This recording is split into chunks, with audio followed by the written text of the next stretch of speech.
Sick, man. Well, I guess we can just say that we're recording now because we have been for a while. Okay, cool. Yeah. Dude, welcome to Denver. You've been to Denver though before, right? Like, yes, I was here a couple months ago for a buddy's wedding, and me and my now fiance, we took a road trip a couple of years ago where we were like 2 weeks, where we drove from Chicago, weirdly stopping in Omaha, Nebraska, which is super underrated for food, like really good.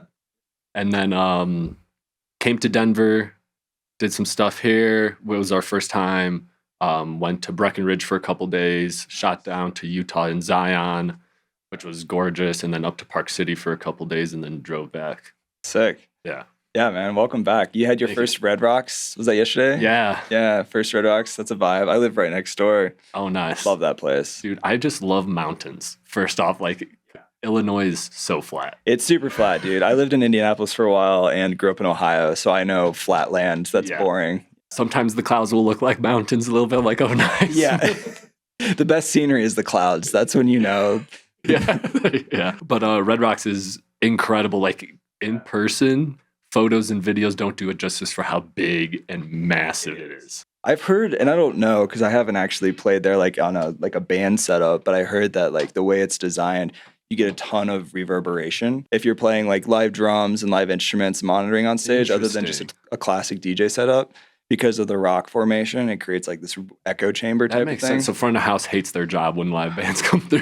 Well, I don't know if front of house does as much as if you weren't using in-ears on stage. That could be weird. Yeah, I think that's the main thing. But yeah, and then Cervantes also, love that venue. You went there for the first time yesterday. Yes, absolutely. So shout out Jenga for that and selling that out. That was really cool. Caught his set for the first time. Nice. Awesome dude. He's such a good guy. Yeah, super nice. He was on the pod back in the day. And then shout out Prop Cause, the reason I got to go to Red Rocks and get the like, that kind of experience. Yeah. So I'm like spoiled right now.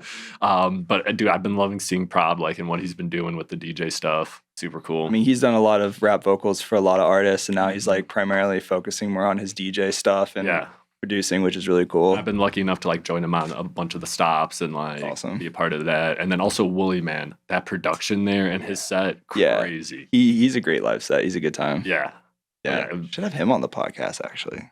You should. Well, thanks, dude. I mean, this is your episode. We don't have to talk about everybody else. But thanks for joining, man. And you're from Chicago. Like I said, I'm from the Midwest, so I used to like play at the Point in the Mid and stuff back in the days. Dude, the Mid, what a spot. Yeah. Oh, dude, that's been around for forever. Rest in peace, the Mid, though. I was lucky enough to play it like shortly before it closed. Wow. And that was like, because I went there like, way back in the day when all the artists were coming through. That was the spot back in the day. It was. And I was always like, I'm going to play here one day. And I was able to squeeze it in right before everything happened. Yeah. One of the last times I went there, one of my friends, Sanley, he was playing New Year's Eve. And they wouldn't let me in because my shoes weren't nice enough. Dude, welcome to Chicago. No, seriously. We were standing outside in the freezing cold. I was on a first date. And she's like all dressed up and it's freezing cold, and everybody's dying. I'm wearing the shoes I'm wearing right now, actually, which are Sambas. For the cam. I could pull them up right now. Oh, the classics. These are the classic shoes. Anybody who knows loves these shoes. So you ripped soccer at some point in your life? I did, yeah. Apparently the bouncer didn't. He didn't like soccer or something. I don't know. They're really weird with dress codes. It was weird. It's okay, though. I moved past it. Yeah, man, Chicago's cool. And you've been playing a lot of shows. You've been crushing it the last couple years. North Coast, you've had Subsidia releases. You have played Beyond Wonderland, a lot of other venues and places. So congrats to you, man. Thank you, man. And I love your new Skrillex remix, the Make It Bundum. Oh, thank you. Yeah, that was super fun because I did 2 different versions. So there's like a drum and bass version and a 140 version. Yeah, okay. I think I only heard the 140. I don't know if I heard the drum and bass. So the drum and bass, I think, is like way better. Okay. But I had to release the 140 first because like if you release the one that you think is like way better, then everyone's gonna be like, wait, what's this? No, that's fair. My most popular song I almost deleted because I hated it. Dude, that's how it goes. That's how it goes, yeah. You're like the quickest like thing that you're like, I'm just gonna throw this up there, ends up doing the best. Yeah. So like, and we're our biggest critics too, right? As like a producer, sometimes you can get in that like little mind spiral, over criticizing, overthinking something that like just doesn't need to keep being tampered with, and just put it out there. Yeah, 100%. Well, that's been that album I've been working on, is like, some songs on there are like years old, getting to the point where it's like, I hate it. And then the next week you listen, you're like, oh, this is pretty sick. And then you're like, no, I hate it. Yeah, I think we've all been there at some point, man. I did want to talk about your creative process a little bit. And this is something that we emailed back and forth, and you were talking about like avoiding putting yourself in a box when being in the creative process and making music. Like, are there like any specific examples of that you want to talk about, or people can maybe learn from? A lot of it would lead to this next project of mine that I'm going to have putting out this year, where like everything before this, I really was making like melodic music, right? Like the melodic dubstep era, like stuff like really had these pretty elements, and I kept focusing on that when I was creating music.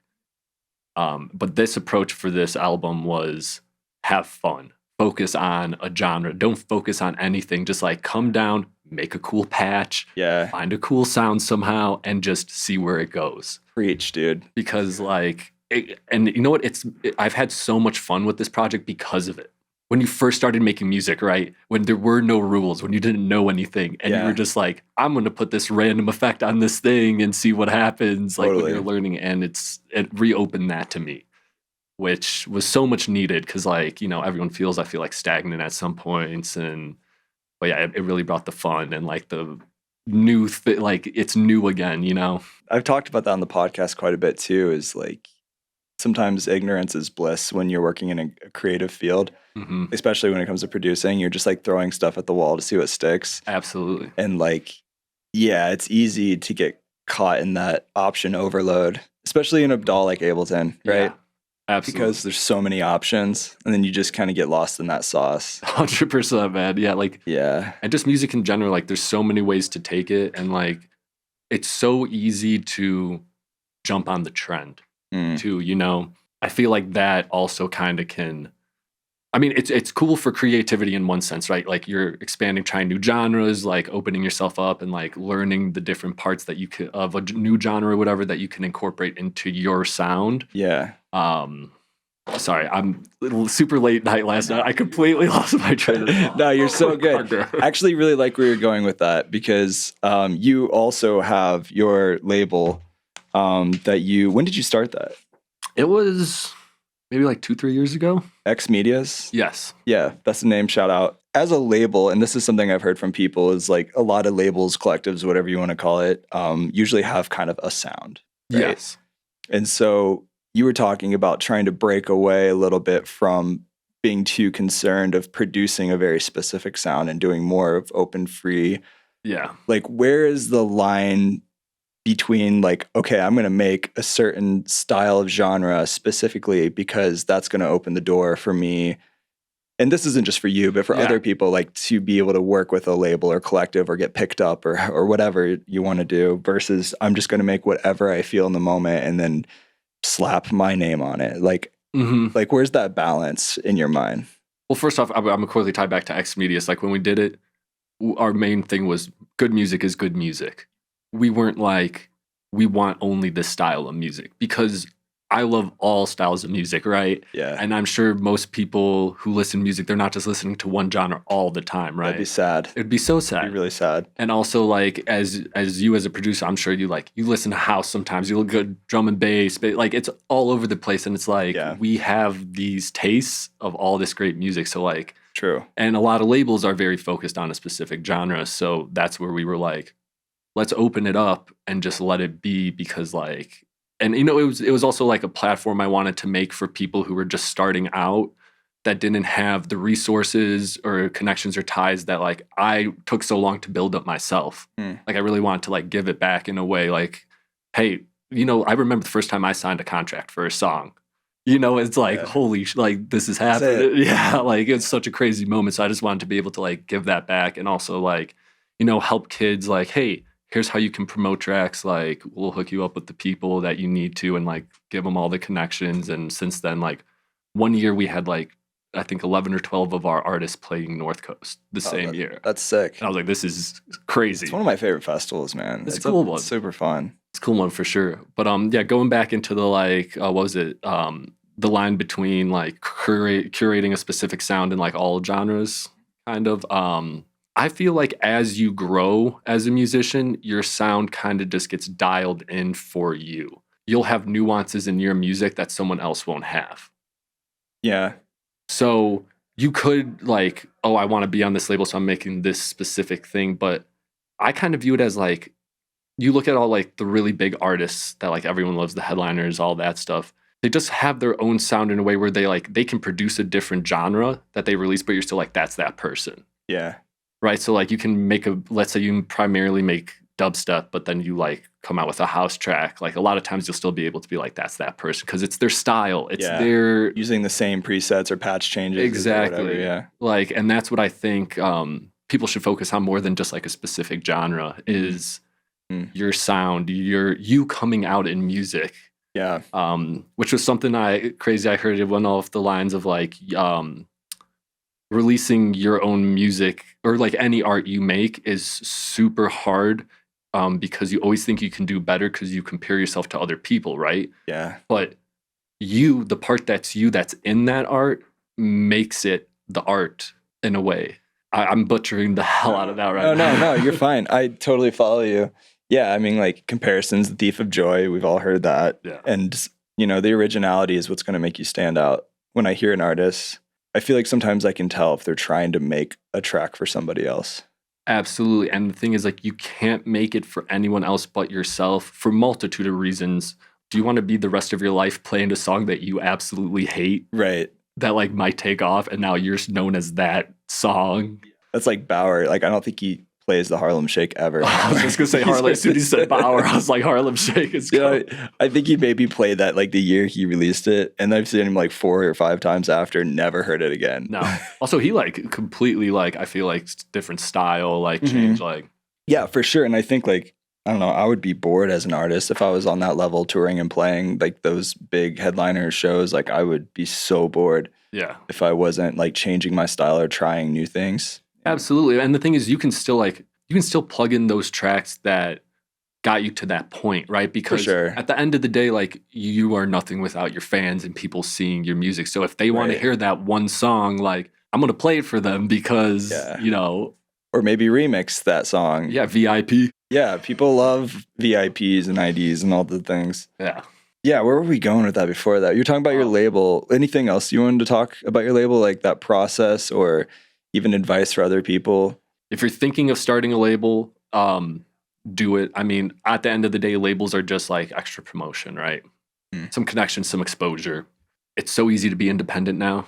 And especially with social media and content, if you fully send it, like you can have a huge platform. I've seen artists do it in today's day and age, like the TikTok game and stuff catapulted them to crazy heights. Yo, it's crazy how many shows I've been to where somebody had a massive TikTok following, but they like barely released much music and they just got booked because they had a TikTok following. Yeah. There's a lot of that happening.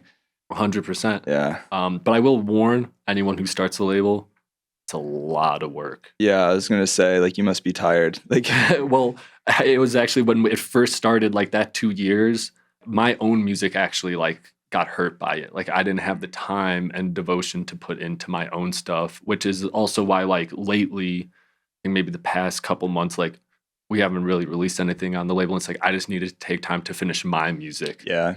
Because I didn't have that. And it's like, I need to also nail in my stuff that, you know, so I can keep pumping that into the label as well. Like, and have it like become this ecosystem. Yeah. You know, it's a give and take. For sure. And I'm sure having a good team goes a long way that you have to rely on. Yeah, absolutely. Yeah. Absolutely. But yeah, the label is super cool. I'm working on bringing it back again this year in a new way. But it was cool, man. We were doing like pop-ups, shows, takeovers too, like all over Chicago. Like it became more than just like a place to release music or something. It became like this whole like scene almost for, you know, artists just getting in and stuff. And also like there's so much great music out there that it's so hard to get noticed. So giving people that opportunity as much as I can, right? No, that's cool, man. Yeah, and I think it's good that you have that balance of like, I'm not going to give up my own project and creativity, because I feel like I've done that with the podcast even a little bit sometimes, where So you I'm know what so it's like. focused on grinding on this project that, the reason I even got into it was for my own music that I love. Yeah. I see that happen with like Ableton certified trainers teaching, where they just like get lost into teaching and the grind and they stop making their own music, Yeah. or like somebody starting a label. It's like that work-life balance, that time management can be rough. It is, yeah. So we're pausing, working on a ton of stuff to then push out and then be able to like, once that's finished up, which will be very soon, go back and reintegrate and form the core of it and then branch it out slowly. I think too much too fast kind of thing, where it's like, oh wow, this became its whole thing that is taking away from other stuff. I'm sure like with the podcast. I think that goes back to having a good team. Like, thankfully, I shout out Katie, my podcast manager, and then Ryan, my video guy. Definitely helps having the right people and make you look good or do the work for you. Yeah, it was kind of a solo me thing. So, and obviously I had like, artists in Chicago that were homies, and like we'd get to like, would all help out. Like we had a little core group, but takes a lot to run all that. Totally, man. For sure. Well, let's talk about some of your creative process as well. There are a bunch of music nerds listening to this. Yes. So you do work a lot with vocals. Are there any tools or effects or workflows that you kind of run to and go to when it comes to vocals specifically? Or vocals or melodies? Like, okay. Yeah. Well, I'll start with vocals first if we can like work our way through. So I'm going to put everyone on a huge secret. It's not a secret. It's a tip. Secret's out. Everyone who I have told this to uses it religiously now on vocals. So just FabFilter C2, go in the presets, vocals, up front. It's called upfront? It's called upfront. Does so much to the vocal, just brings them like so easily to the forefront where you don't have to like crank the volume on them or anything in the actual tracking. You can actually like drop them a bit in the project and then just have the C2 and they just shine. Interesting. Have you like dissected the preset to see like what's going on in it? Is it like doing like parallel compression? I didn't dive that much in it. Okay. Like I found it, I was like, oh, this sounds really cool, And then I just started telling other producers and they're all like, I'm using this all the time now. Yeah. Yeah. Nice. Like if it's not broke, don't break it. Check that out, dude. And that leads me into, like the people can't be afraid to like, use a preset or something like that. Sure. I feel like there's a big stigma, sometimes in the producer world where it's like, oh, I know that loop. Oh, I know that sample. Right. But it's like, dude. Nobody, like 90% of the people listening aren't going to know. No one cares. They just know what they're hearing. They're like, oh, this sounds good. Yeah. Like and it works. Yeah, absolutely. You can get as pretentious as you want about it, but like in the end of the day, if it sounds good, it sounds good. Who cares? Yeah. No one's gonna be like, oh, that's the hi-hat loop from Splice in this pack. Not gonna listen to it. Yeah. Oh, this dude can't make music. He definitely doesn't know what he's doing. Yeah. No, I agree with you there for sure. But as for the other creative process side, with a lot of the more melodic stuff, I start with chord progression first. And that is like, from there you can make everything. Do you have a music theory background? Like technically, professionally or anything like that, no, like I'm just self-taught across the board. Okay. You play keys? I did for a little bit, like just a little bit, but you know what, dude, like the Ableton MIDI, like I don't like touch the keyboard at all. Yeah. I'm just clicking in and dragging it out and stuff like that. Are you in 12? Are you in Live 12? So I have not upgraded to 12 yet. That's okay. 11. I do 11. It's solid. It does what it does. The features of 12 are like They're insane though. Insane. There's a lot.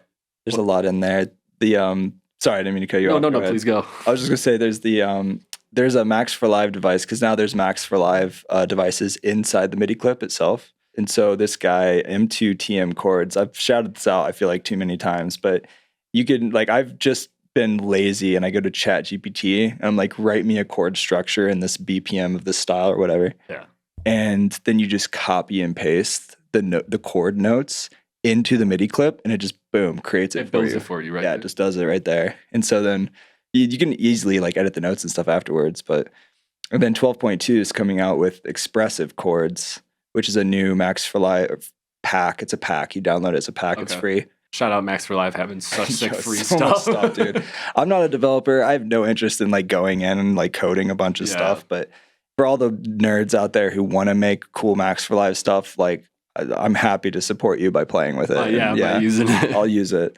But yeah, that's a cool one too. So it's just like it's completely random, but you just it plays different sets of chords, and it's like a fun idea generator. You basically just like tap around on notes, and it'll create random generated chords from that notes, but then you can do a bunch of different inversions from that. Oh, okay. Which you can't do on the chord effect, the chord MIDI effect. It's just like one inversion at a time based off of the notes. Okay. But the new one is a little different because you can create like different inversions, and then has like a strum feature and a bunch of other stuff. That's cool. Well, I even seen like honestly, like my brain frog's so bad this morning. Dude, you didn't sleep at all last night. Yeah. You're 4 doing hours. great. Thank you. The velocity randomization in 12. Yeah. I've seen that, and that's one of the main reasons I want to get 12. But, yeah, that's fun. The reason I haven't gotten 12 is the same reason I haven't gotten Serum 2 yet.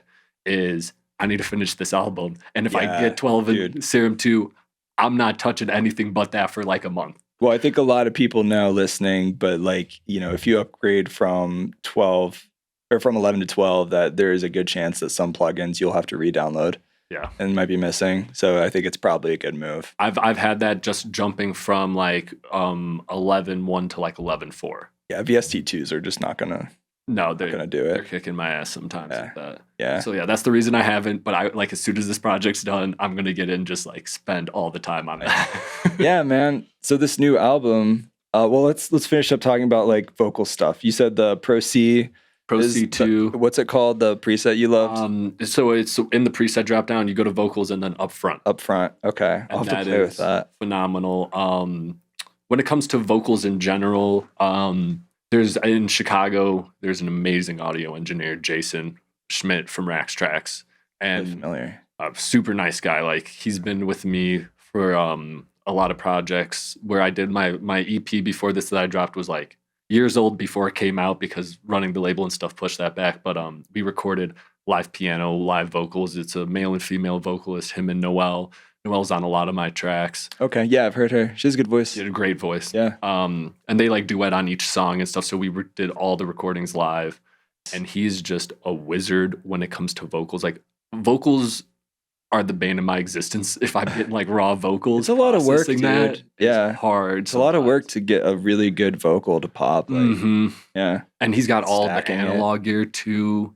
So he's got these mics in there. He's got like the Michael Jackson mic, the Ariana Grande mic. I'm like, nice. Cool. I got this Shure like $100 mic here in my fucking dude. That's all. Honestly, that's all you need, though. Like, that's true. You don't need a fancy. I mean, it helps. It definitely helps. Goes a long way having a nice mic, but you don't need it. No, that's very well. So not so much the mics, but like he's so good at comping and tuning. Yeah. And that's cool. It is just like, dude, that saves me like days. Yeah. Right. Of going through everything. For sure. And I'm glad to like let him take that burden for me. I would be too. Yeah. Yeah. Save me time. Yeah. But so if you're in Chicago and you need someone to record vocals, Jason Schmidt at Rax Tracks. Shout out. Is great. Shout out, Jason. But also, you know, like Sound Better. Great resource for vocals. Yeah, a lot of people don't even know soundbetter.com. Yeah. Spotify bought it and then they sold it back. They bought it? Yeah, and then they sold it back. Or they bought it back from Spotify, I guess. Oh, okay. Yeah, random fact. Yeah. But, damn, I didn't know that. But yeah, amazing spot for like you need the quick vocal like right there. Yeah, you can find so many people to record like a jazz flute or whatever. Like anything. Want. It's not just vocals. Like you can find like mixed master engineers on there. I actually got a decent amount of work for a couple of years when I like quit my job and I was just going hard on music full time. So anybody listening, like if you're looking for more mixing mastering sessions and getting paid for it, like I got paid pretty well. Hit this man up. Yeah, no, I don't want to mix your stuff. I'm not going to do it. That was me like 5 years ago. I don't want to do that anymore. But yeah, it's a great way to meet people and get vocalists or find freelancer musicians. Absolutely. Yeah. And everyone I've gotten from there has sent like super quality vocals and stuff. Like it's not just like I'm hitting this on the MacBook speaker or mic or whatever. Make sure you read the reviews too, because there's some sketch artists on there as well. Yeah. So yeah, do your homework on the person's profile. Yeah, Sound Better's dope. Anything else along those lines? I don't know. I've never really used Fiverr for any of that, but I'm sure there's some shit on Fiverr. You can find anything on Fiverr. This is so random and off topic, but there's this TV show called Florida Man. I have not. Have you heard of this? No. This is crazy. It's a real TV show. I think the first episode is true story. This guy in Florida, it's a bunch of crazy stories of people who live in Florida have done the most wild shit you can imagine. Oh, yeah. In the first episode, some guy wanted to follow, this is a long time ago, but he wanted to follow Bass Nectar on tour and he couldn't afford it. So he went on Craigslist and was like searching for quick money for like a couple $1,000. Found some guy who's like, hey, if you cut off my leg at my house while I'm like, whatever. Got you. It was like a weird sexual thing for him. Then he's like, I'll give you like, it was something like $5,000 or $6,000. And the guy was so obsessed with going on this tour, seeing Bass Nectar at the time. Why does that kind of like make sense in the circle? I know. I was thinking about that. I was watching with my girlfriend. I was like, honestly, this tracks. The fact that his diehard fan wants to do this, that kind of makes sense. Anyway, but yeah, he actually like goes through with it. Shit. But then the guy backs out last minute. I don't want to give it all away. Yeah, okay. But yeah, that's no spoilers here. I don't even know how I got to that topic. Fiverr. You can hire people to do anything. Yeah, clearly. Literally anything. Anyway, speaking of like vocals, have you played with any like AI vocal stuff? I'm just curious. I got a funny story with that. So recently I gotten into like YouTube mix channels, right, where they like upload hour-long mixes, you know, maybe once or a couple times a week or whatever, you know. Yeah. Just easy background listening if I'm like hanging out with my brothers playing some pool or like doing stuff around the apartment, right? And I always like to, you know, expose myself to music I wouldn't normally listen to on an everyday basis just to like what's out there, you know? Oh, I found so much cool stuff that I've just like, oh, this is cool. Like I would have never found this otherwise, right? There's this one YouTube channel I was listening to a while and it was like this reggae dub thing. So there's like a month where I was just listening to reggae dub YouTube mixes. Dude, I love reggae. Yeah, it was great. And I was like, damn, you know, this is really good. And my fiance, she kept being like, this all sounds the same. Like, sounds like the same song. I'm like, it's not, because, like, you know, we know, like, oh, no, here's a different song. Yeah. Different elements. Kick drum's different. Yeah. Vocals a little different, all this stuff. I went on, I think it's like Suno AI. Right? Yeah, Suno's cool. And I was, like, working on a track, and I was like, I want to just test out some vocal stuff, see, like, you know, if a vocal would work in this song and what style, like, all this. So I'm like, damn, this vocalist sounds super familiar. This dude's just been ripping Suno AI tracks and making a whole YouTube channel off of it. Really? Yeah, and each mix is getting like hundreds of thousands of plays. So he's probably getting like monetization off of it too. That's great. I was like, I instantly, like that vocal, I was like, I think I've heard that. That's the guy I hear on like 90% of these songs. That's crazy. Yeah, that's been a real problem. Like for streaming, Spotify is like putting a lot of investment right now into trying to like catch purely AI made tracks and flag them. Which is sad because right when that started coming out, I was like, I'm about to start a Spotify account on the side for like. No, for yeah. I mean, there's been bad actors trying to like get streaming money on Spotify doing that kind of stuff for a while. Like the white noise people. Do you hear about people would just like export like an hour of white noise and then like get or the streams off 30-second of it. Clips too. Or yeah. Just like boom, boom, boom. You hear a lo-fi track that just randomly ends after a minute. Yeah. There's a lot of that. Yeah. Yeah. The whole AI thing's wild. Kurt Flostradamus was on the podcast recently, and he had a lot of really cool things to share about new toys and things he's learning with AI and tools that he's using. Have you ever played with Ace Studio? I have not. So it's pretty cool because you can actually type in over every MIDI note what you want the model to say. So they've got like 100 models or so of different voices of different styles. And it's they have like their own standalone app, but it has a bridge to talk inside of the DAW. So you could like go in Ableton and you could have like a piano line or whatever and have it play through the standalone app with the person singing. And then you can like render it and drop it in. But it's cool because like you can really customize it. It's kind of like Melodyne had a baby with like an AI vocal model. The closest I've done anything to that was back in the day. Me and my buddy, we have probably 3 albums worth of music that will never see the light of day. Oh, You yeah. got a buddy like that where you like hang out, you make, Yeah. and some of the Makes me stuff's mad. just so cool. Pisses me off. Yeah, Yeah. we did something like that with vocal synth. I forget how to do the routing right now off the top of my head, but you can. It's my voice. We wrote lyrics. I'm like speaking into the mic and stuff, and then we're routing MIDI through our vocals through vocal synth, and it's modulating and pitching it. Oh, cool. Yeah. And I was like, I'm just a robot talking about like how we're in love with this woman, but we're a robot in a like landfill. Yeah. Vocal synth too is cool. There's some really good presets in there too. I haven't played with that in a while. Another one called Sound ID, Voice AI. Okay. It's by SonarWorks, if you've heard of them. Yes, I have. So they released, it's similar to Ace Studio, but not. I don't think you can actually customize every single note it's singing, but you could just sing like into your phone or whatever, drop that audio file into Ableton, and then it runs as a plugin. Okay. And then it'll listen to it and it'll take your voice and just like within a couple seconds render it into a different voice. And then it also tunes it and stuff. So it does a pretty good job. You're gonna have to send me a list after this. It's crazy. Yeah. Shout out to Jordan from Boredom Fighters. He was showing that to me yesterday. He's gotten pretty good at that. It was pretty wild, the stuff he was making with it, really fast with his own voice. And he doesn't sing. That's cool. Well, that reminds me of I saw a while ago there's this, it's like you get a microphone and it's a certain plugin where you like sing the melodies in and the leads. Have you seen that? Like, oh, it's a microphone? Yeah, it's like the Voclia doubler, I think is what it is. that is what it is. Yeah, I have one of those in my closet and I barely used it. I should pull it out and play with it more. Well, yeah, that just reminded me of that, how like you can kind of hit that. For sure, yeah. The voice ID thing, the SonarWorks Sound ID, it also does voice conversion to instruments. It's not just other vocals. So you could do the same thing without the mic. Okay. Basically. Okay, so after this project, you just added another like month of stuff I need to do. It's just distracting you from finishing this album. I can't. That's why I'm not downloading it. Yeah, don't do it. Don't download any of this. Yeah, don't listen to me. No, but I'm going to. That stuff sounds really It's cool. fun. Yeah, there's so much stuff coming out. It's hard to like keep up with it right now. Dude, there's always something, yeah. And now with AI, like I just saw this thing and it was like I forget the name of it, but it just like you click a button, you just choose like the moods that you want, and it creates like a whole like track melody with backing stuff, like, and you can stem it out. That's I'm just cool. like, dude, you don't even need to be a producer anymore.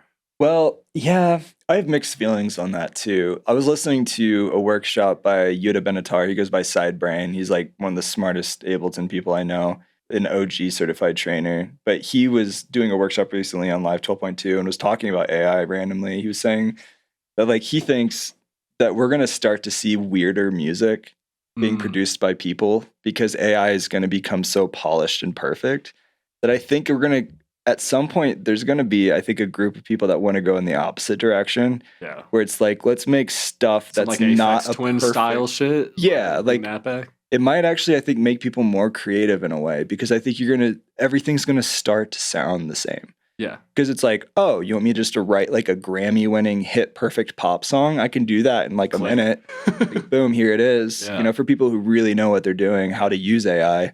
But then I think there's going to be a subset of people who are just like, nah, I'm going to make some more weird experimental shit. And there's going to be people who always want to follow that human weird creativity. Absolutely. And I think that makes me excited because it's like people are going to get more weird and creative and then use these tools to make something that's more original. 100%. But you're so right, man. Like I've heard some of these AI tracks and You're just like your headphones are getting ripped off your head right now. You scoot that. That's all good. I've heard some AI tracks where I'm like, this is incredible. Yeah, there's some good Like, ones out there. blown away. Like this is AI. Like this isn't real people. Like the tightest, perfect. Like It's getting crazy. speaking of AI, okay, there is one thing I love that includes AI, Yeah.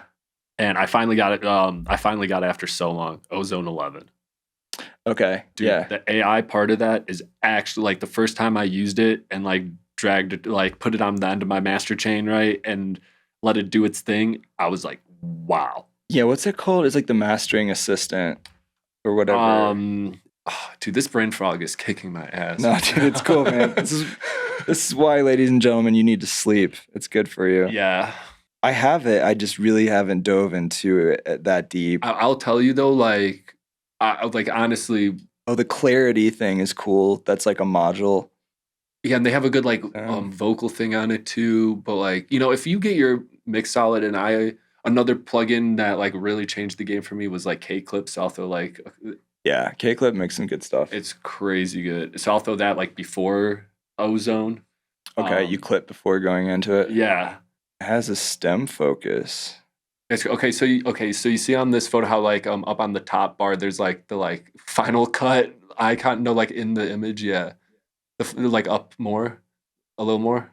Yeah, so that's like Right here is that's that the mastering. AI one. Yeah, I've used that before. And then the other one's like where you go in and dive in, like, and you can change the parameters and stuff, or go in from scratch, obviously. Yeah, I played with it a little bit, and I think it gets me to like 80% of the way. Exactly. And then I still feel like I got to go in and clean up stuff. Oh yeah, When I've used it in the past. But Well, it does help like give you an idea, and I think it's great for people like starting out who are getting more into mastering and like mixing advanced post mixing stuff, because like I think it's a good way just to see like what it would do for you, and then kind of reverse engineer it and learn from that. Absolutely. Not that I would just rely on it personally, but as a tool just for helping you learn, like, oh, it put a dynamic EQ here, and then it has the maximizer at the end, which is a limiter. Like, that's a good chain. Maybe I should make my own version of that or something, learn, you know? Oh, 100%. And I was just like more saying like I was blown away by what it was capable of. Yeah. Like what it was able to do. And this was like right before like the big AI boom. So it wasn't like, you know, I think when it came out. Yeah, it is going to get a lot smarter, but it does do a good job. Like, I've been impressed with using it as like, I've actually used it trying to like build my portfolio for like doing sync. It's like, I'm sure you've got like a hard drive that's got a bunch of like half finished tracks that you might never finish. Yep. But it's like, if it's a good idea and it just doesn't fit your project for like your Abel Gray project, then why not maybe just like throw this on the master, do a quick rough master mix, and then bounce it and just keep it in a place, you know, maybe that could be used in a commercial or something. That's a good idea. You know, I was toying with, after this project, just throwing an EP out there, like unmixed, unmastered, just like, hey, here's a bunch of like stuff I made from before that I thought was cool in the time, that I still think has cool elements to it, but like it's so hard to go back to an old project and make it new. I don't know if you've ever experienced that. Like, it's so hard to like, you know, if I have a track that's like a couple of years old, but I'm like, yo, this is sick. It just needs to be updated a little bit. I don't know why it's so hard to like change out the sounds and make it like an updated thing. Well, yeah, it's almost like a feedback loop thing where you just hear the same thing over and over and over, and you kind of just wonder, like, you get stuck. That happens, I think, to everybody at some point. Even on like current music I'm making and stuff, like, thank God for Lexi. She'll be like, that sounds good. You've just heard it too many times the other way that you're used to it that way. 100%. I'm like, okay, thank you. I'll listen to it again in 2 weeks. Yeah, no, dude, that's the real thing. Step away from it and come back. Because otherwise you're just like stuck on it, and then you start to hate it. And that's not necessarily good either, because it might be a banger, you know? Like, we've all been there for sure. Yeah, my girlfriend does the same thing for me too. She's like, you just need to step away from it. Stop listening to it. Well, I listen to my whips so much because I'll be like in the car, in this headphones, like late at night, I'll be and just to like, you know, hear it on different sound systems, one, but then also like I have notes at different times and different mindsets that I'm like, totally. Oh, yeah, man. And like music, such like a emotional thing, you know, like it definitely evokes a feeling. Every song does, I think. Just like energy, sound waves. Sound waves is a whole, like we could do a whole segment just on sound waves. Like. That's a whole another rabbit trail. I think the best music is the music that you're feeling in that moment. Absolutely. Which is, you know, going back into the stop putting yourself in a box, like the thing I've been trying to do, and let myself just like be in that moment, see what happens more lately than like, oh, I'm going to specifically try to work on this because it fits this mold of what I'm trying to build. Yeah, I love that mentality, man. I feel like when I've had that mentality when producing, I usually make my favorite stuff. Yeah. And usually that's other people's favorite stuff too. Yeah. It's like, it was like a Rick Rubin thing. He's like, probably. dude, he's He is like the yogi of producers, and he doesn't even make music, I which know. is crazy. But he said something like, I'm probably gonna butcher it, but it was like, if you feel a certain way, oh, it was Quincy Jones. If you feel a certain way about a song, chances are it's somebody else is gonna feel that too. That's nice. Which is true. You have a feeling from a song, it's somebody else will too.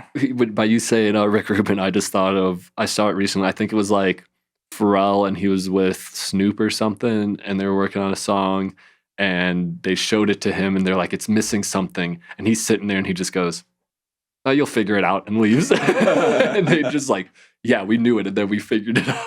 It's like, thanks, man. Just need a little bit of confidence. Yeah, that's hilarious. Have you seen the Pharrell Lego movie? I haven't yet, but I really it's want. It's so good, man. The Lego movies are all good. They're all great. Yeah. Especially his, though, because like I didn't know everything about his story. It gives you a lot of appreciation for like the grind as a music producer. Mm-hmm. You know, because like that dude has worked so hard. Yeah. And so much harder than a lot of people. And it's easy when you see somebody who's like at that level of success. It's like, oh, they just got lucky or whatever. So that's a big thing. I like to say is it takes 10 years to be an overnight success. You know what I'm saying? Like that. People only see it once you're there. Yeah. They don't see everything, the countless nights, the sleepless nights, the hours in front of the computer, your ears and eyes, just like the fatigue. Yeah. All that stuff. You don't see how many times that person wanted to quit and bang their head on the wall. Yeah, absolutely. Yeah. And a lot of people quit. A lot of people just give up at that point. And that's the biggest thing, man. I feel like everyone that, like, you know, I look up to says it, and like I'm a firm believer you just can't quit. Like, you keep going. You can't stop. Like, if you were 30 fails away from being a success, would you stop right now? That's good. I like that. You don't know. It could just be next week. It could be a month. It could be whenever, you know, but as soon as you stop, it cuts that. You should write a book. Yeah, just that one quote. That's deep, man. Yeah, no, that's true though. It is true because like we're bound by time as humans. Maybe this is getting too philosophical, but no, I know, and it's like it's easy to be like, oh, it's too late. I'm too old.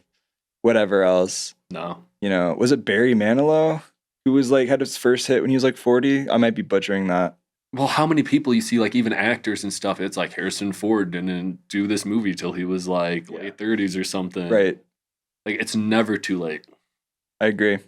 For sure. I don't know. There's some things that are too late. Like if I was going to be a professional snowboarder right now, but it probably is not going to work out. Like, I feel you. I have 2 ACL surgeries and I don't know, man. Dude, last time I was here, I went snowboarding and I hadn't been in years. And I'm used to like Wisconsin, right? And my buddy's like, oh, we're going to hit this green.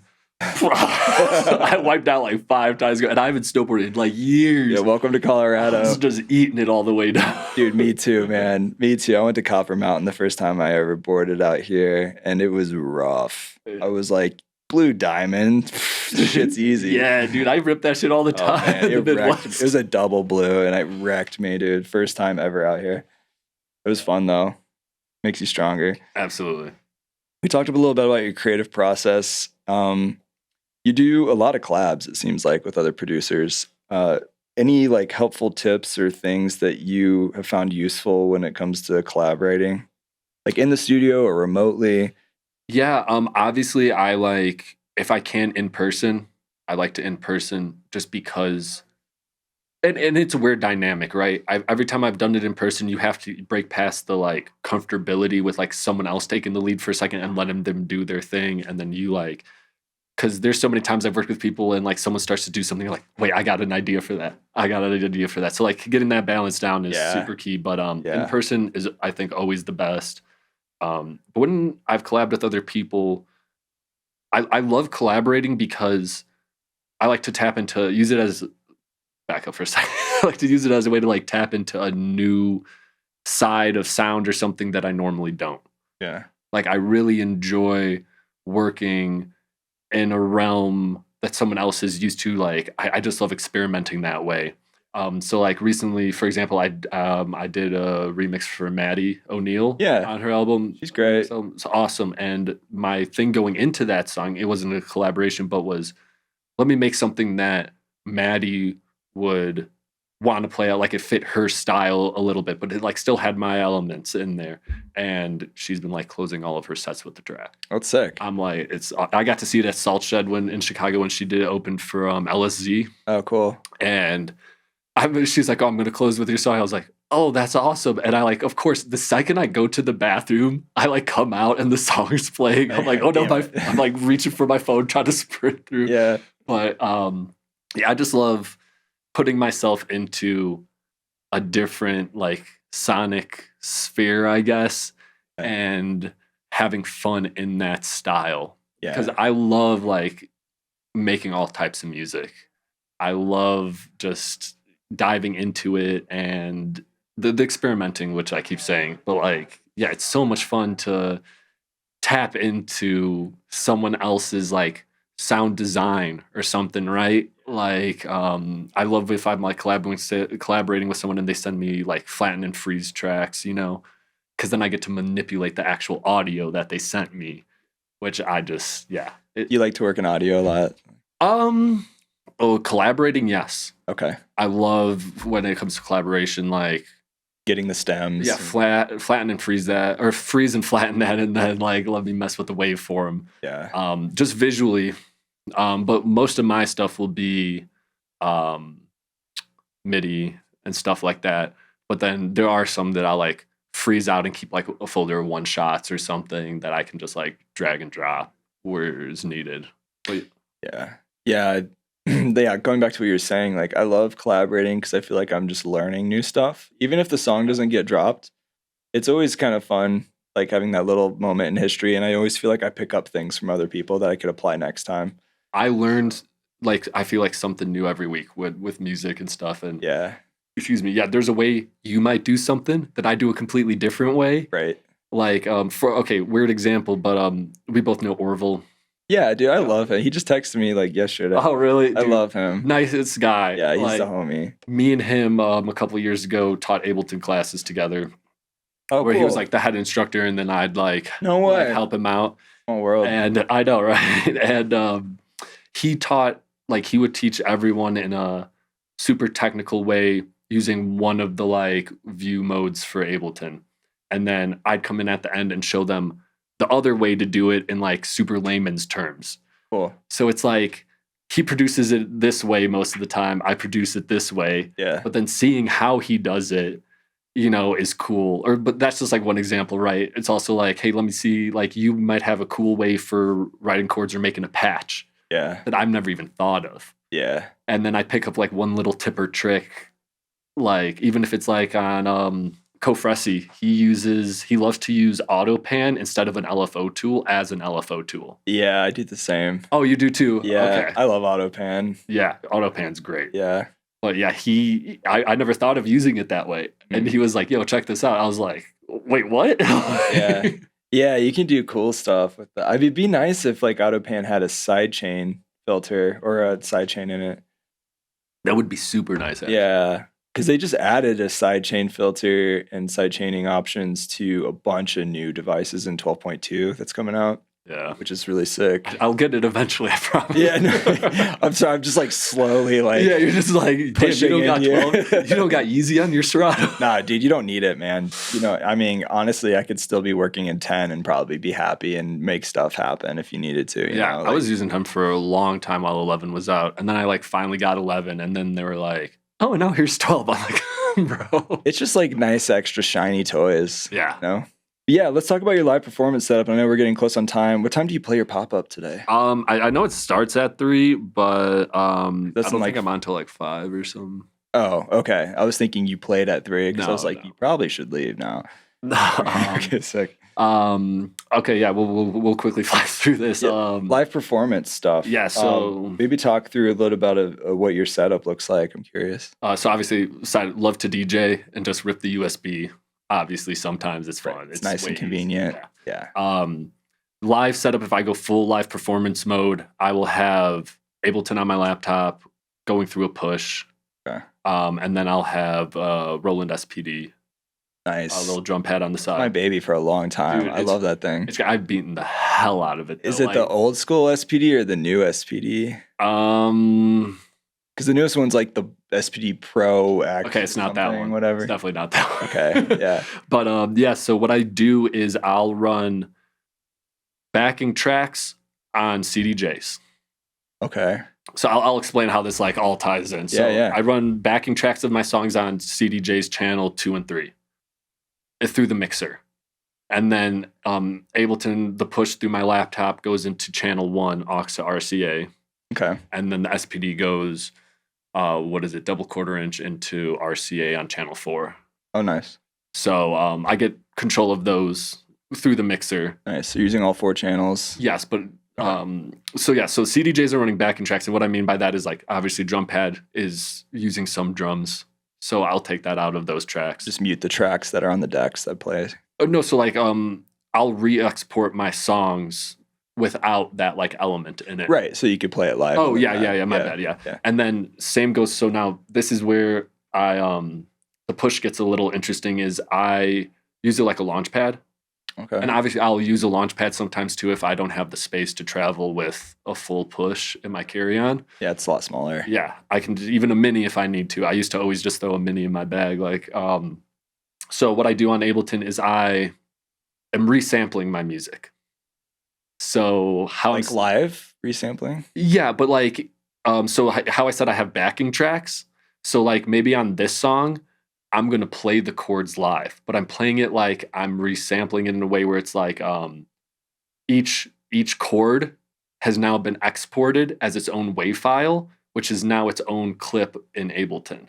So you're just rendering it in Ableton basically as audio to play back. Yes. Okay. So now instead of like you click and play and you're hearing the whole chord progression or a melody, now each one of those notes or chords is its own pad. Okay. So as the song's going, here's chord 1, here's chord 2, here's chord 3, here's chord 4, here's the melody on top. Sometimes I'll have my piano chords and my like cello, violin chords on separate ones, so I'm playing them like simultaneously. So essentially just like how people would like maybe one-shot some acapellas in their music or something, I'm doing it with like the actual instruments. Cool. That's sick. Yeah, that's awesome, man. So are you not using your laptop then? It's just the push? You have all your sounds? I push 1. Okay. So it isn't. Got it. Or the launch pad. Okay. So I am, so that's what that's running. And then what I like about that is convenience. The reason I set it up like this was I can pull up to a club. Hey, just push back those 2 CDJs or just even one of them to put the laptop there or even none of them. Like I'll still have all 4 up there because like, let's say I'm supporting someone. Easy. Right before, like close to the end of my set, I just unplug the 2, replug in the other CDJs, and they're good to go. Okay. So front of house loves me. Yeah. Yeah. So that's why I made it that way. Where like I can do that. Hell, I can even leave the drum pad, just take the push and run that side, or I can just DJ. Or what I love doing the most now is like a hybrid. So like I'll play some stuff live and then like rip a couple tracks, go back to live, rip a couple tracks, like get the best of both worlds. Nice. Yeah, that's kind of fun. It gives you like that flexibility to experiment and have the live element with the CDJs. Yeah. Yeah. Obviously I could do just live too with it, but you know how like the industry standard of CDJs. Are you linking? Are you using like Ableton Link or anything or syncing? Okay. No. Just in good old monitors.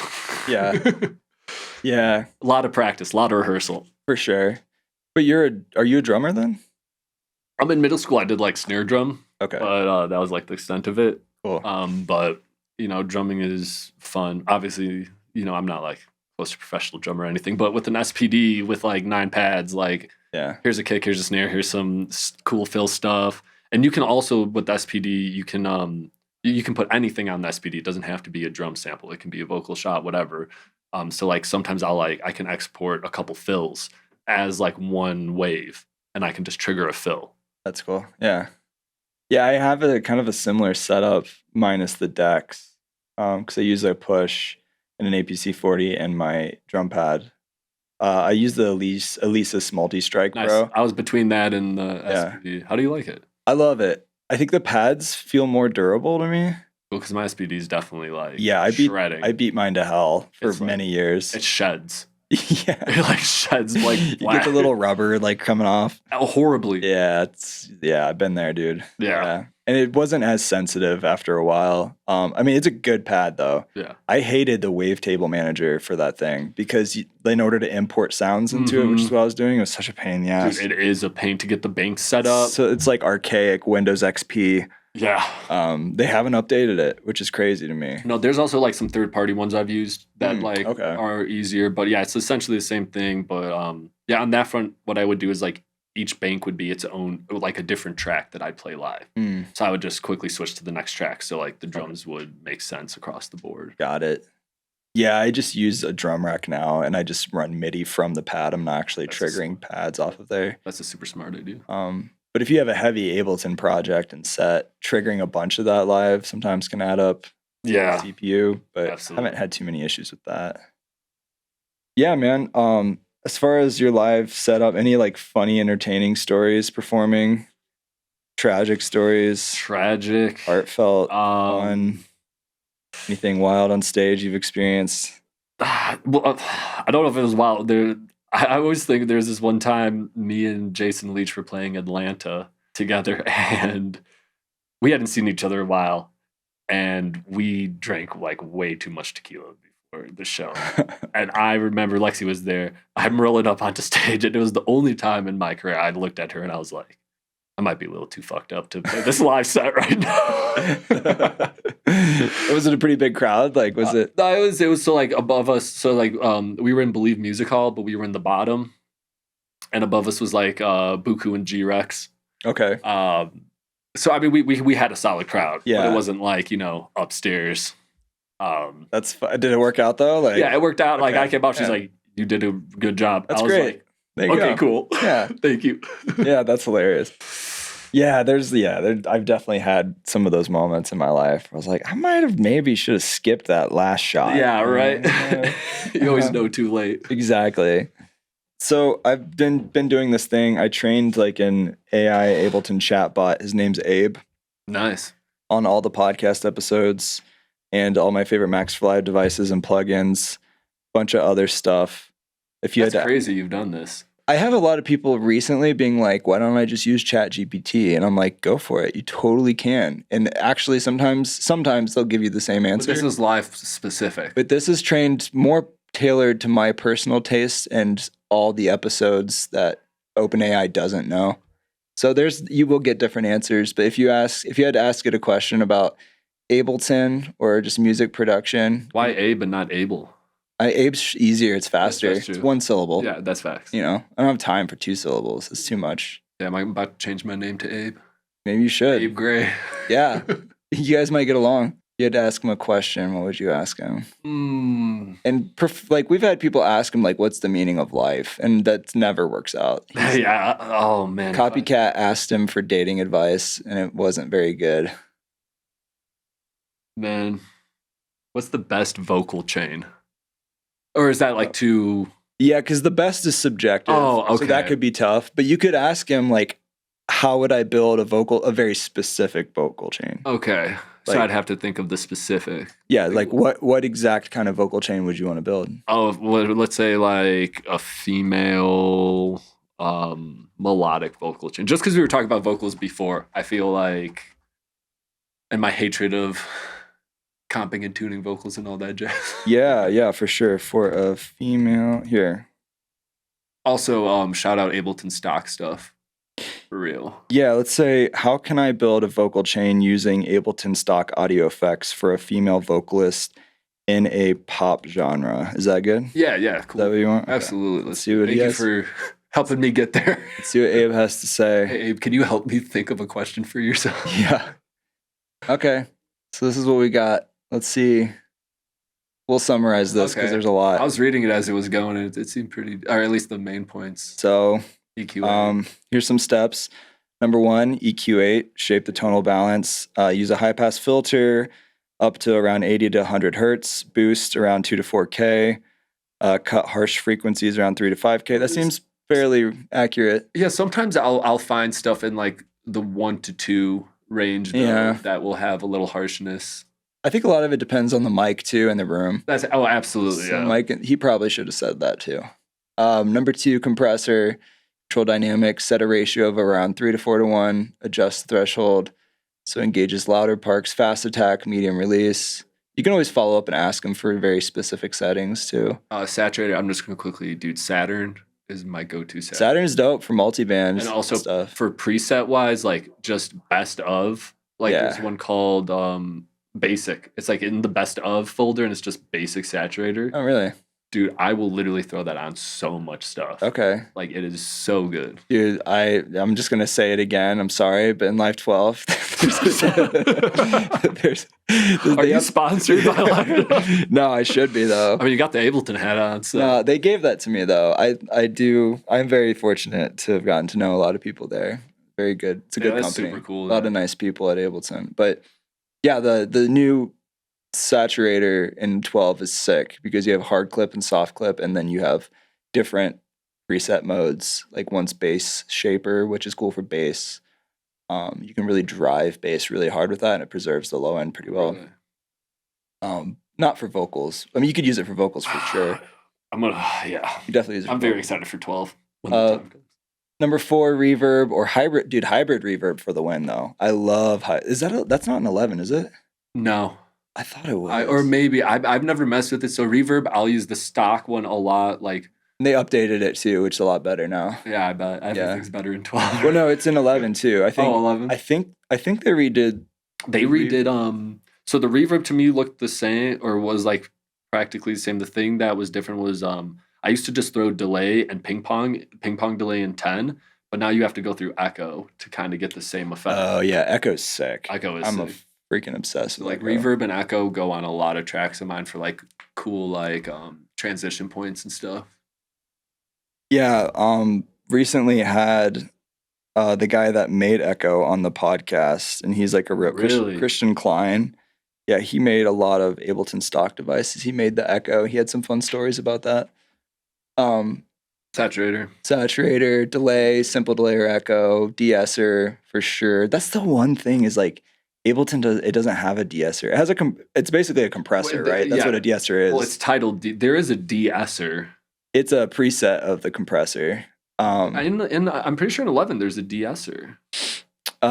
It's a preset of the compressor. Okay. Actually, yeah, you're absolutely but it's not like it's not like using like Pro DS or like a plugin. I just remembered it's like in the drop down thing. It's not as good in my opinion, but it is there. It's just a preset of the stock compressor. Yeah. And then a limiter, which the new limiter is really sick because it has mid-side mode now. Really? In 12, yeah. So you can really slam stuff and preserve the side information. Additional tips, talks about automation, parallel processing. Yeah, I'm surprised it didn't say anything about using serial compression because I usually use more than one compressor on a vocal. It does talk about limiting too, but yeah, good job, Abe. Pretty close. You could follow up and ask him for more details, but whatever. That's cool, man. I'm gonna mess around with this. It's a good. Yeah, I'll send you a private link if you want to play with it. Just don't share it, or else. Yeah, you'll hit me on the side. $5, I got you. Dude, yeah, man. Well, I want to respect your time. I know you got places to go this afternoon. You're playing a show, and I'm definitely going to make it out. Yeah, you should. Super fun. Oh, the track. Do you want to play your unreleased track? Oh, yeah. I'll quickly show some. Yeah, we can quickly dive in if you want to go to. Which song do you want? Well, I can show actually this song. So this is we can skip ahead. Towards a little bit before that. So I want to give a little, this would be the intro track, but this lead, do you ever wake up the next morning and you're like, how the hell did I make that last night? All the time. This was one of those things where I'm talking about experimenting like with this project, like trying things I normally wouldn't. And I was throwing the ARP plug-in Ableton stock on a lead, and I kept resampling it and chopping it and doing this stuff. Like this is just crazy. You're resampling it and then putting it into like simpler or a drum rack? No, like so I would do the like freeze flatten and then just like chop it up, throw more effects on it. Okay. But the main thing was like I used the ARP on just a lead. Like not like on chords or anything, right? Like just on a lead. And it somehow was like changing the rate. That with I think it was an auto pan too. Well, you'll hear it turned out super crazy. You want me to start in the middle or at the beginning? Yeah, no, in the middle. We can do like right here. It comes in around. Yeah, that's fine. Okay. A little This is unreleased. Yeah, all this is... Get the exclusive sneak Yeah, you can peek. check out a bunch of this stuff. You can see my horrible... Nah, dude, let's bump it. But just this lead, like, dude, it's like alive. You know how Cohen sounds alive? Yeah, those guys are crazy. Their sound design's wild.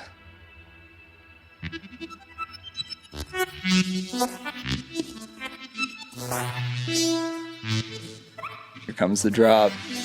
It's a fat waveform.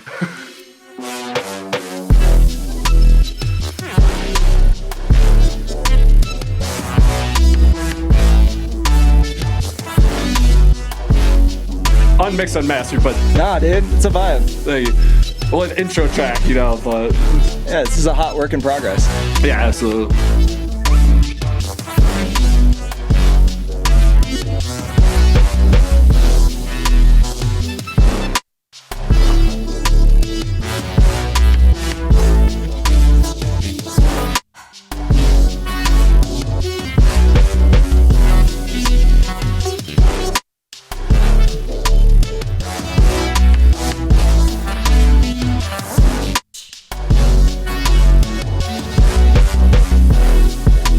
But yeah, that was that lead. Like I was just like, those happy accidents of just throwing random stuff on something and seeing what happens and not being afraid to do crazy stuff. Like Yeah.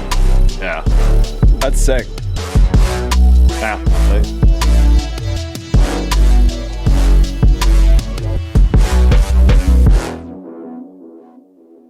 Nice, dude. Yeah, that was fun. Yeah. I like those horns. Those little bam, bam, bam. Yeah, just a little Got like a trappy vibe, but it's not like true trap. Yeah. I don't know how. It wasn't really like a trap horn, but it was like it's in the style of a trap horn. But Yeah. the sound is not. I love doing that though. Is like taking elements that are popular in other genres and blending them. Yeah, Like that's in a cool, a fun way to do it. I also just followed you on Spotify or SoundCloud. Should have been following you. I'll hit you back. That's me. For shits and giggles, I'll show you that one though that you clicked earlier. Oh yeah. Go back. The one you downloaded or? Oh yeah. Okay. So yeah, you downloaded it. So this song, was me. Song is called "Jerk It Out." Everyone will know it, but so this was just you just 5 minutes. I'm just gonna mess around because just being creative is being creative. Sometimes you need to take your mind off a project and just do something completely different. Sure. It was one of those. I don't know if this will see the light of day again. Super bare bones, like a quick sketch, but I think it's hilarious. Okay. Everyone I've showed it to is like, you gotta finish it, but Yeah, dude, let's bump it. you can only do like 30 seconds or so. It's Okay, I'll let you tell me when to stop. How about that? Definitely heard this before.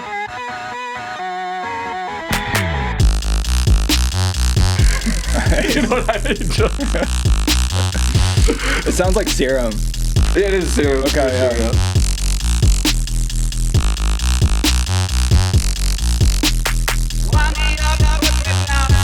That's fun. I just so it's like this sound the whole time. I haven't done anything else. I just like made the patch. That's fun though. Yeah, one of my friends. Yeah, dude, that's the thing too. Is like sometimes just taking another track and flipping it with like a really simple bass line goes really hard. Yeah, you don't need to overcomplicate stuff. No. Yeah. Yeah, and it's it's from the meme where the guy's in the car with that like little instrument. He's like, Yeah. let's go. And dude, I've had friends who recently have been turning me on to the idea of just like go to Reddit, type in MIDI pack for a specific song, and you'd be surprised with how many like people have already just stripped out the MIDI lead lines of popular tracks, and you can just import that and just throw a Serum patch on it. Yeah. And it's like here's the remix. Well, that's what I feel like. That's what flips are now, right? It's just the main lead melody. But a quick tip for like anyone tying into that for starting out making music, having problems with like song structure or stuff like that. Something I tell a lot of people is rip an acapella off YouTube and don't touch it. Like obviously you can like mess around with it and stuff, but like just use it as a way to structure your new track around, and then just rip the acapella off. Yeah. It's just a great way, like if you need to get a jump start on like a creative idea, like use that acapella, and now you pretty much already have like a BPM and a key that you can obviously adjust. Yeah. But it's a solid little. Do you have a favorite like stem separation tool that you use for anything like that? No, I need to get, what is it, Lala? Yeah, Lala. They sponsored the podcast back in the day. I actually really like that. That's one of my favorites. Everything I've seen, and I've like done the trial and stuff, awesome, but like low key YouTube. Yeah, I mean there's a lot on YouTube. You can just rip it. Yeah. And if you're using it for that sense of like, let me just start an idea and just like, that's a great way, like especially if you're starting out. Like I tell people all the time who are like, hey, how do you like your song structure is good? And I was like, I started like learn by just grabbing an acapella. And now I have, here's a verse, here's a build, here's a chorus. For sure. And it just helps with that. Yeah, I have an exercise I teach at like Ball State University online for like newer Ableton users. And one of the things I have them do is take a favorite track, import it in arrangement view, and then just set locators on the different sections of the song. Yeah. And that's a template for you to like produce around. So you have a song structure built out right away. Absolutely. It's like kind of an easy little hack. I think with the vocals though, you're able to like follow that and get that kind of like flow more organically than like if you're looking at a blank thing with markers. Yeah. It can be sometimes hard, but when you have that external element that you like, if you know the song too, like here's the chorus. Okay, this is going to be the drop, or you use their chorus as the build. Yeah. Well, thanks, dude, for joining the pod. Thank you so much for having me. Probably should wrap it up soonish. I have to pee really bad anyway. Yeah, no worries. But this has been dope. I'm glad we can fit it in. Future, any upcoming projects you want to shout out? Best place for people to find you online and hang out. Instagram has link trees, obviously, to everything. Nice. I've started a vlog series on my journeys. Did one a couple weeks ago in Detroit, and obviously there'll be one for this weekend. Cool. So starting that, which is cool and exciting. Another avenue. Putting myself outside of that comfort zone, and super excited to get this album out, which is all over the place, very different from my normal stuff, and but it still has the elements. You know what I was talking about, like when you can hear your sound, like that person's sound across. Yeah. I'm gonna let you pee. I don't want to. No, you're good. I have a pretty strong bladder. I'm good for another couple minutes. Quick shout out for your shirt though. That shirt, the back too. Oh, thanks. Yeah. Killer Acid. It's a good brand. I love them. I don't know whose brand it is, but like Meow Wolf, like half of their entire merch store is like this brand. I don't know if it's a Meow Wolf thing. I'm not sure. Got you. But have you been there? Yeah. Okay. Definitely. I went to that one, and I did the one in Vegas a while ago too. I've heard the Vegas one's the best one. We didn't do that like the main attraction, the Omega Mart. When we went, we just did all like the other side stuff. Okay. Because with the time frame we had, we were like, we either do this or we can check out like everything else. Okay. But the one in Denver here is super sick. Yeah, it's pretty cool. I spent like probably 3 hours in that. Like, it got into every door possible. Yeah. It's pretty big. There's a lot in there. Yeah. It's fun. It's like something I feel like I do like once or twice, then you've kind of seen it for a while. Absolutely. But yeah. Okay, it's time to go. Called. Yeah, no, you're good. Cool. Wrap it up. Yeah, everybody follow Abel Gray. Thanks for joining the pod, man. It's been fun. Seriously, thank you so much for having me. Yeah, dude. And good times. Let's go to this pop-up. Let's do it, dude. Let's go.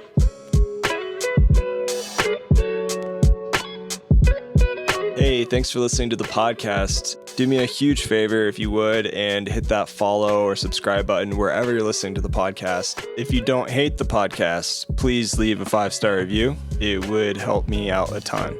Don't forget to check back on Tuesdays for new episodes. If you want to be the first to get new episodes and stay updated and get free new devices and sample packs and other stuff that I'll be sending out in the future, join the newsletter. Just go to liveproducersonline.com/newsletter and or check out the links in the show notes. Make sure to give this guest a follow on the socials, give them some love for spending their time. And once again, thanks for listening to the podcast. I will see you next time. Later.